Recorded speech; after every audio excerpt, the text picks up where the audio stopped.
বিসমিল্লাহির রহমানির রহিম। আসসালামু আলাইকুম। আপনারা সবাই কেমন আছেন? আমি আলহামদুলিল্লাহ ভালো আছি।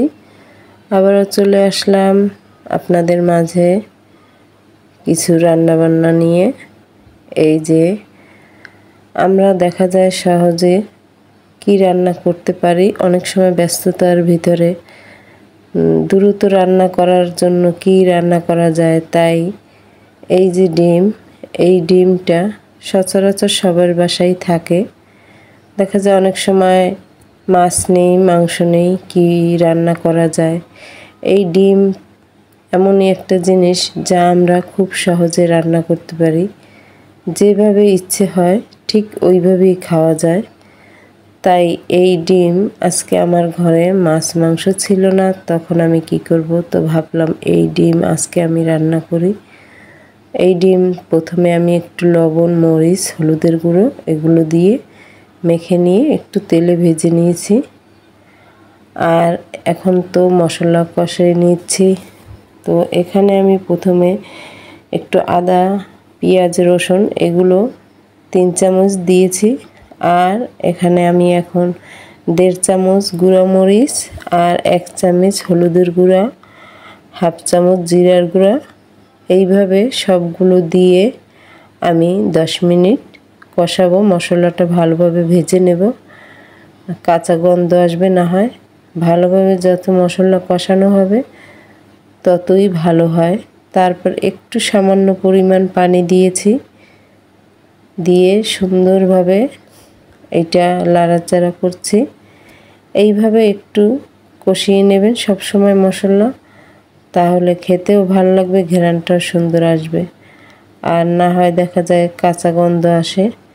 তাই আমি ভালোভাবে একটু একটু পানি দিয়ে 10 মিনিট 15 মিনিট এইভাবে কষিয়ে নিয়েছি।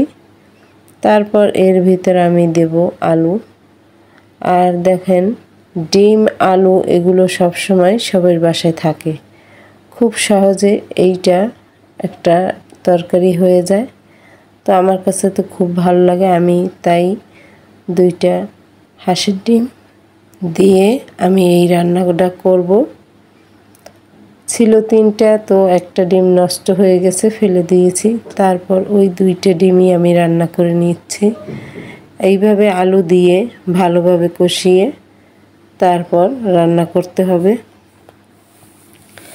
আর এই ডিম আর আলু একটু ঝোল ঝোল রান্না করলে কিন্তু খুব খেতে ভালোই লাগে।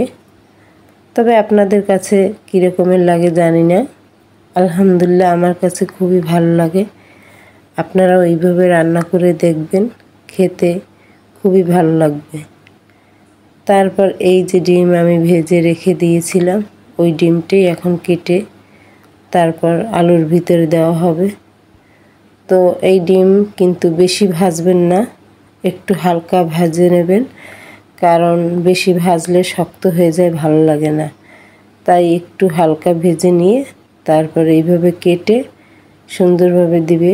হয়তো অনেকে আস্তাও ডিম দেয়, আমি আস্তা দিইনি, কারণ আস্তা ডিম দিলে তার ভিতর কোনো মশলা ঢোকে না, তার জন্য আমি এইভাবে কেটে দিয়েছি।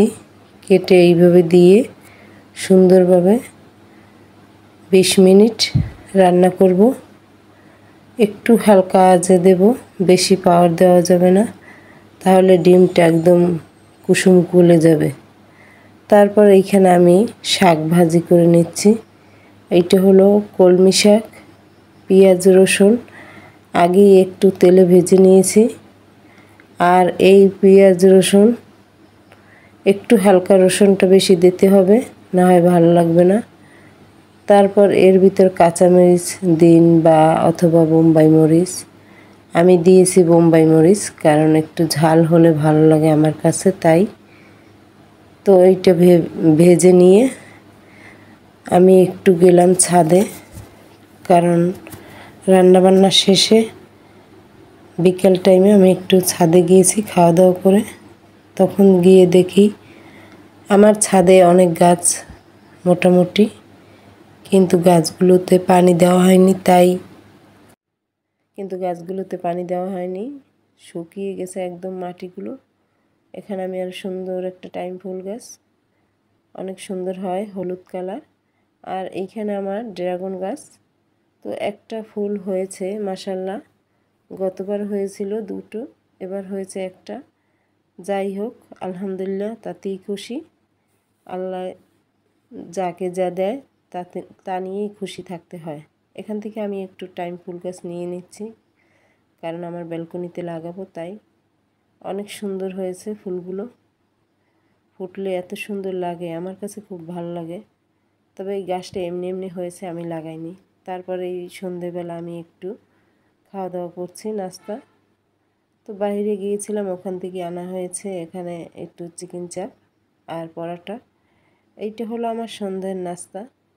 তো কেমন হলো? আল্লাহ হাফেজ।